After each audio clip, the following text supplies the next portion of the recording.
Welcome back to the Coffeehouse, where we discuss ways for you to help your teams to work more effectively and collaboratively. Today, we're going to talk about what? Oh, hang on. The latte frother. Yeah. This one? Where was I? Yeah. Today we're going to talk about interruptions. Imagine this scenario. A software team is in the middle of a sprint working on delivering a new feature for their customers. Suddenly, a manager swoops in with a new request. The manager says it's very important, of course, to them at least. Now, the team feels the pressure to stop what they're doing and start working on this new request, but in doing so, they're delaying the delivery of their own planned work for the sprint. Sound familiar? So, what can we do about it? Well, we can actually do a lot about it. First, let's differentiate between true urgency and perceived urgency, and how team members can discern the two. Legitimate urgency is when there's a situation that arises. If that situation is not addressed immediately, it may cause irrevocable harm or negative consequences. Perceived urgency, on the other hand, is when a situation comes up that may be important to someone, but might not be truly critical to the team, the customer, or the organization at large. It's important for the team members to be able to distinguish between the two and prioritize their work accordingly. When in doubt, ask your product owner. Clear communication and setting expectations with stakeholders is key in this process. By clearly communicating the team's priorities and capacity to take on additional work, stakeholders will have a better understanding of when and how to bring urgent requests to the team.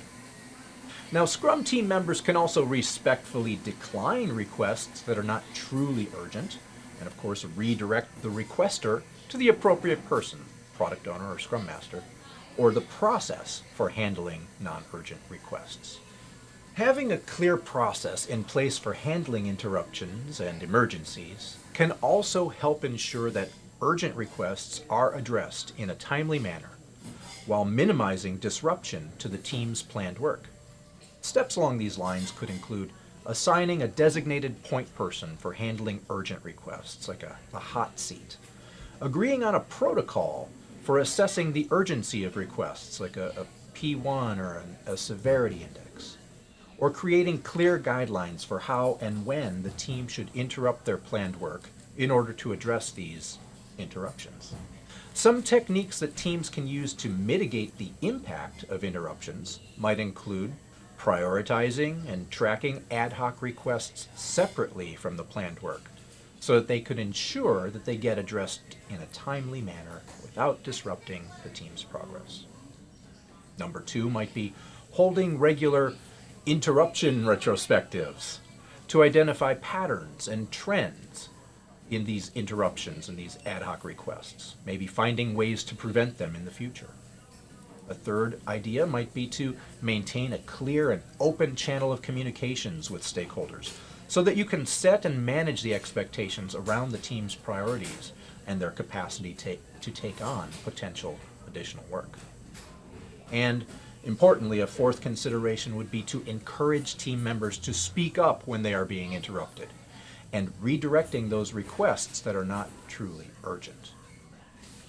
On this last point, we should work to coach team members actively and often in order for them to advocate for themselves and for their team. As Scrum Masters, coaches, and managers, here's some things that we can do. First, encourage team members to speak up if they feel that their work is being disrupted or if they're being asked to take on work that is not aligned with the team's goals. Secondly, coaches could provide training and support for team members to develop the skills and confidence needed so that they can advocate for themselves. Third, empower your team members to make decisions and prioritize work based on the team's goals and objectives. Fourth, recognize and celebrate team members who effectively prioritize and advocate for the team's work. This is really critical. Now, finally, encourage transparency amongst all members of your team. transparency and open communication to help the team facilitate discussions about priorities and potential disruptions. Remember, it's okay to make mistakes. The key is to learn from our mistakes and continuously try to improve. Continuous improvement. It's a hot cup of coffee. Now, next time your team gets interrupted, try out some of these techniques that we discussed here and talk over the results with the team. Also, keep in mind that dealing with interruptions is an ongoing process. I'll be right with you. Remind the team that they should regularly review and adjust their strategies as needed. Well, until next time, steer clear of interruptions, stay focused on the planned work, and enjoy your coffee with friends.